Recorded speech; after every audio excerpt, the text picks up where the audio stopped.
সারা পৃথিবীর সবথেকে উৎকৃষ্ট প্রাণী আল্লাহর নিকটে কে? কে? মানুষ, তাই তো? আচ্ছা, আমাদের তৈরি করা বা আমাদের পৃথিবীতে পাঠানোর উদ্দেশ্যটা কি? উদ্দেশ্য আছে তো? আছে। উদ্দেশ্য সম্পর্কে আল্লাহ তাআলা বলছেন যে আমা খলাকতুল জিন্না ওয়াল ইনসা ইল্লা লিয়াবুদুন, আমি মানুষ এবং জিনকে পৃথিবীতে এই কারণে পাঠালাম, এই জন্য তাদেরকে আমি তৈরি করলাম যে তারা শুধুমাত্র আমার ইবাদত করবে। শুধুমাত্র কি করবে? ইবাদত। এবার আপনাকে বলছি, ইবাদত বলতে আপনি কি বোঝেন? ইবাদত বলতে আপনি বোঝেন নামাজ পড়া, হজ করা, যাকাত দেওয়া, কলেমা পড়া, এইগুলোই মনে হয় ইবাদত, তাই তো? আমি মুমতাজুল ইসলাম আপনাকে ইবাদতটা কাকে বলে এটা বলে দিয়ে যাচ্ছি। এক, আচ্ছা আপনার নখ কাটেন, নখ হাতের কাটেন তো? হ্যাঁ, সোমবারের দিন নখ কাটবেন, একটাও নেকি পাবেন না। ওই নখটা আপনি শুক্রবারে কাটেন, ওটা ইবাদত। কারণ আল্লাহ নবী সাল্লাল্লাহু আলাইহি ওয়াসাল্লাম শুক্রবারের দিন নখ আর চুল কাটতেন। কি বললাম বুঝলেন না? শুধুমাত্র স্থান পরিবর্তন করে দেন। স্থান পরিবর্তন করে দিলে আপনার কাজটা সুন্নতে রূপান্তরিত হবে, আর স্থান পরিবর্তন করে দিলেই সুন্নতটা বেদাতে রূপান্তরিত হবে। দৃষ্টান্ত আপনাকে দিই। আচ্ছা বলুন তো, জিলাপি খাওয়া, জিলাপি খাওয়া জায়েজ না না জায়েজ? একটু জোরে বলুন। জায়েজ, তাই তো? হ্যাঁ। আচ্ছা, এই জিলাপিটা আমি জলসা থেকে কিনে নিয়ে যদি কোনো মাজারে গিয়ে মানত করে দিই, বলুন তো জিলাপিটা খাওয়া জায়েজ না হারাম? ইয়েস। তার মানে জিলাপি হারাম নয়, স্থানটা হারাম। শুধু স্থানের পরিবর্তন ওই জন্য হারাম, তাই না? আর একটা জিনিস আপনাকে দেখাই। দেখুন, আমাকে তো তুলেছে রাত 11টায়। আপনি ধৈর্য ধরে বসতে পারেন, আমি অনেকক্ষণ বলবো। আর যদি আমি বুঝতে পেরে যাই যে অসহ্য হয়ে যাচ্ছে মানুষ, তাহলে আমি এমন জায়গায় আলোচনা শেষ করে দিব যে আপনার অতৃপ্তিকর ব্যাপার থেকে যাবে, তৃপ্তি হবে না। ধৈর্য ধরে সোশ্যাল মিডিয়া দেখেন। আজকে ডাইরেক্ট যখন দেখছেন, সাপ ব্যাং যাই বলি, একটু ধৈর্য ধরে বসে থাকুন, এটা আপনার কাছে অনুরোধ। ভালো না লাগলেও বসুন। তাহলে আপনাকে দেখলাম স্থান পরিবর্তন। আচ্ছা বলুন, পৃথিবীতে একটা লোক জন্মগ্রহণ করেছিলেন, বুঝে উত্তর দেবেন। সেই লোকটা এক পর্যায়ে নিজেকে আল্লাহ বলে দাবি করেছে, বলুন তো কে? ইয়েস, ফেরাউন। ফেরাউন। আচ্ছা, ফেরাউন ভালো লোক না খারাপ লোক? খারাপ লোক। আচ্ছা বলুন তো দেখি, ফেরাউনের নাম বললে নেকি হয় না গুনাহ হয়? সবাই বলছে গুনাহ হয়। অথচ কোরআনের 2-4 পাতা অন্তর অন্তর ফেরাউনের নাম আছে না নেই? আছে। আপনি যদি ফেরাউনের নামটা কোরআনের ভিতরে ঢোকান, প্রত্যেক অক্ষরে 10টা করে নেকি, প্রতিটা অক্ষরে 10টা নেকি। এমনিতে কেউ ওর নাম নিতে চায় না। নেকি হয় কি হয় না? আবুল আহাব লোকটা ভালো লোক না খারাপ লোক? খারাপ লোক। এর নাম আমরা কেউ বলতে চাই না, কিন্তু কোরআনে প্রায় নামাজে আমরা মুসল্লিরা এই সূরাটা পাঠ করি। কি? তাব্বাত ইয়াদা আবি লাহাবি ওয়া তাব্বা। আবি লাহাবের নাম এসেছে, প্রত্যেক অক্ষরে কটা করে নাকি? 10টা।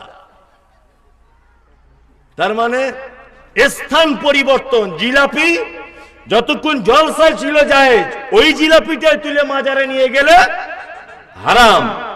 এমনি মুখে ফেরাউন বললে নেকি নেই, এমনি আবুল আহাব বললে নেকি নেই, আছে। যখন আপনি কোরআন মাজিদে পড়বেন তখন কি নেকি পেয়ে যাবেন। তা আসলে যে ইবাদতটা কি, এটা আমরা বুঝি না, আমরা বোঝার চেষ্টা করি না। চেষ্টা করি না। আমরা ঠিক এই রকম ভাবে বুঝতে চাই। যেমন আপনি ধরে নেন, ওই আপনার কি বলে নখ কাটাটা বললাম, আপনি প্যান্ট তৈরি করছেন, একটা জিন্স প্যান্ট। তা সবাই গাঁটের নিচে জিন্স প্যান্ট পরে, আজকাল পরে না, জামানা তো উল্টে গেছে। আল্লাহর নবী মেয়েদের ব্যাপারে বলেছেন যে তোমরা গাঁটের নিচে কাপড় পরিধান করো। আর এখন যুবক ছেলেরা গাঁটের নিচেই পড়ছে, আর আমাদের ঘরের মেয়েরা গাঁটের 4-5 আঙ্গুল উপরে, ওর পায়ের হাঁটুর একটু নিচে জ্যাগিন্স না লেগিংস পরে ঘুরছে। সম্পূর্ণ উল্টা। উল্টা নয়, উল্টা। আর আমি মুমতাজুল ইসলাম এখন বলে দিচ্ছি, লিঙ্গ কটা? 2টা, তাই না? লিঙ্গ 2টা, নারী আর পুরুষ। এখন ভারতবর্ষের প্রতিটা পশ্চিম বাংলার প্রতিটা স্কুলে এই সিলেবাসে এইটা পড়ানো উচিত যে লিঙ্গ এখন 3টে। এখন দেখবেন কিছু মেয়ে ছেলে আছে, তাদের বোঝা যায় না যে পুরুষ না এ মেয়ে ছেলে। আবার কিছু বেটা ছেলে আছে, তাকেও বোঝা যায় না যে মেয়ে ছেলে না বেটা ছেলে। ও কানে দুল পড়ে, এও কানে দুল পড়ে। যেমন মুসলমান এখন চেনা যায় না, হিন্দু সে জুয়ো খেলে, মুসলমানও খেলে। ও তাস খেলে, মুসলমানও তাস খেলে, তাই না? ও হারাম খায়, এও হারাম খায়। ও নামাজ পড়ে না, এও নামাজ পড়ে না। ও সুদে টাকা নেয়, এও সুদে টাকা নেয়। কোন জায়গা ডিফারেন্স আপনি দেখান?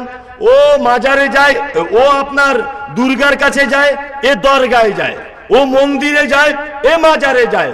ও মাটির ঠাকুর তৈরি করে উপরে পূজা করে, এ মুসলমান মরা মানুষ কবরে ঢুকিয়ে পুজো করে। কোন জায়গাটা ডিফারেন্স? ওরা 40-এ করে, মুসলমানরা 40 চাহারম করে, ওরা শ্রাদ্ধর কাজ করে। ওরা ঠাকুরের কাছে মাথা নত করে, এ বাবার কাছে করে। ও মন্দিরে গিয়ে কি করে? ঠাকুরের সামনে প্রসাদ দেয়, এ বাবার সামনে মানত করে। কোন জায়গাটা ডিফারেন্স আপনি বলুন? চেনা মুশকিল আছে না নেই? আছে মুশকিল। এখন এদের চিনতে গেলে প্যান্ট খুলে দেখতে হবে কে মুসলমান। হাসছেন কেন আপনি? আপনাকে কয়েকটা কথা বলছি, খুব ভালো করে শুনুন। এগুলো ঠান্ডা মাথায় ভাবুন যে এইটুকু ছেলে বলে যাচ্ছে কি। আমার মায়ের হিসাব অনুযায়ী আমার 32 ইয়ার্স, আমার বয়স 32 বছর। এটা আমার মায়ের একদম জন্ম তারিখ, আমার মায়ের। তা আমি এইটুকু বয়সে যা অভিজ্ঞতা অর্জন করেছি, আপনাকে একটা কথা বলি। আচ্ছা বলুন তো, ইসলামের সব থেকে কড়া ফরজ তার নাম কি? নামাজ।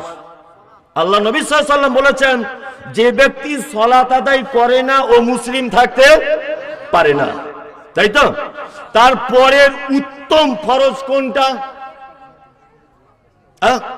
ধরে নেন যাকাত, বোঝানোর জন্য। তারপরের ফরজ কোনটা? ধরে নেন হজ। তারপরের ফরজ কোনটা? ধরে নেন রমজানের সিয়াম পালন করা, তাই তো? তাহলে আমরা যে লোকটা নামাজ পড়ে না ওকে মুসলমান বলি, যে লোকটা রোজা রাখে না ওকে মুসলমান বলি, যে লোকটা পিতামাতার সঙ্গে অসৎ ব্যবহার করে, আমরা সব কিছু ওকে কিন্তু মুসলমান বলি। বলি কি বলি না? অথচ আল্লাহর নবী বলেছেন যে নামাজ পড়ে না ও মুসলমান থাকে না। তার মানে নামাজের নাম মুসলমান নয়, তাই তো? হজ করার নাম মুসলমান নয়, জাকাত দেওয়ার নাম মুসলমান নয়। মুসলমান কিসের নাম? বলছে তোর মুসলমানই হয়েছে, মানে চামড়া কাটার নাম মুসলমান। মানে মুসলমানি মানে আমি মুসলমান। মানে ও এতটুকু জানে নামাজ ছেড়ে দিলে ও মুসলমান থাকে না, এটাই অভিযোগ নেই। ও ভেবেছে যে চামড়াটা কাটলেই মনে হয় মুসলমান হয়ে যায়, ওই জন্য চামড়া কাটার নামও দিয়েছে সমাজের মানুষ মুসলমানি। মানে এইটাই মুসলমান হতে গেলে শর্ত। নামাজ না পড়লে অসুবিধা নেই, রোজা না করলে অসুবিধা নেই, তাই তো?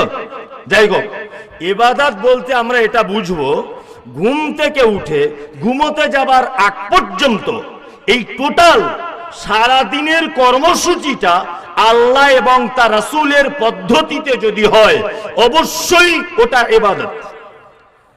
দর্জির কাছে গেলেন, আমি কথা বলিনি, যা প্যান কাটতে, তা দর্জিকে বললেন গাঁটের একটু উপরে কাটো তো ভাই, উপরে কাটো।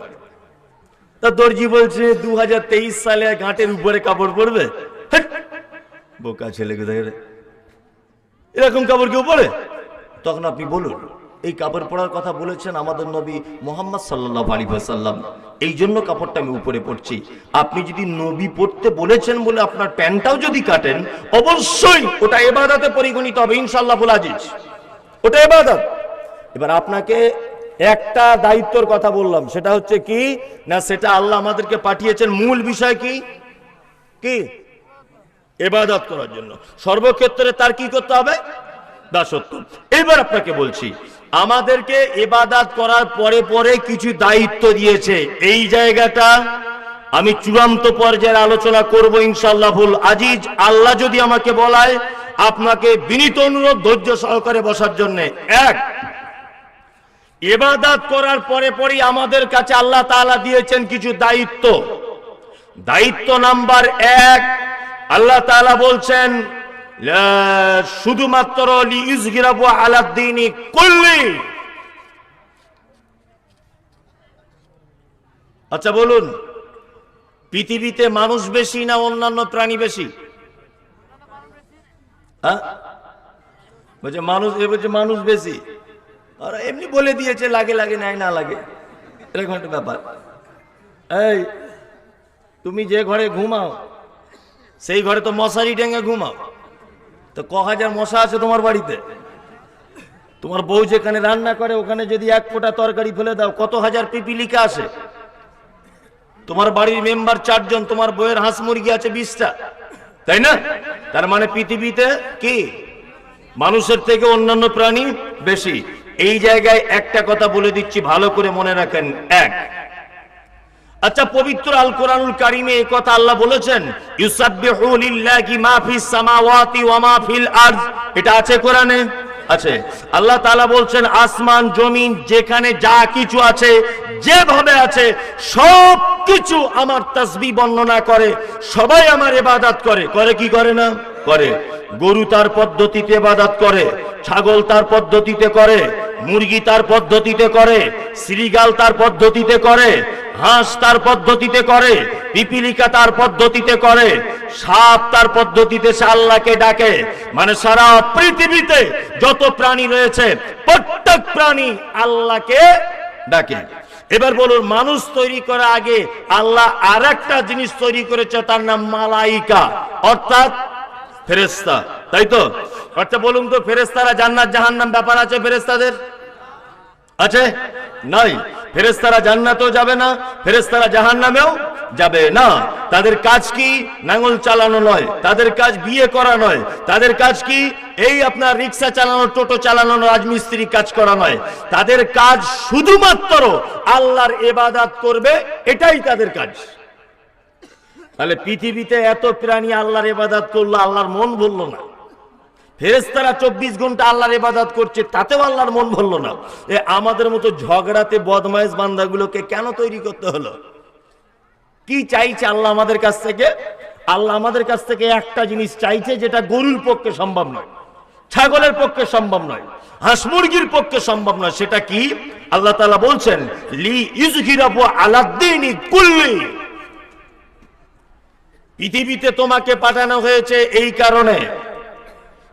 কারণে তোমাকে পৃথিবীতে পাঠানো হয়েছে। কারণটা কি?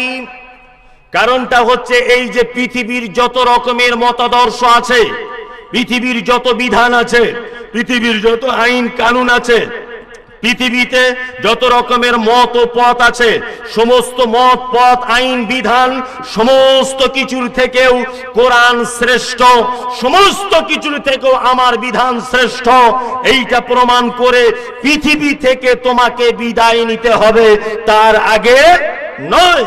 এটা গরুর পক্ষে সম্ভব নয়, ছাগলের পক্ষে সম্ভব নয়, হাঁস মুরগির পক্ষে সম্ভব নয়। আল্লাহ তাআলা বলছেন লিইয়ুযহিরাহু আলাদ দীনি কুল্লি। পৃথিবীতে তোমাকে পাঠিয়েছে এই কারণে সারা পৃথিবীর সমস্ত মতাদর্শের উপরে ইসলাম শ্রেষ্ঠ, এইটা প্রমাণ করে দিয়ে তবে আমার কাছে তোমাকে আসতে হবে, তাছাড়া এসে কোনো লাভ নাই। ইসলাম শ্রেষ্ঠ এইটা প্রমাণ করতে হবে।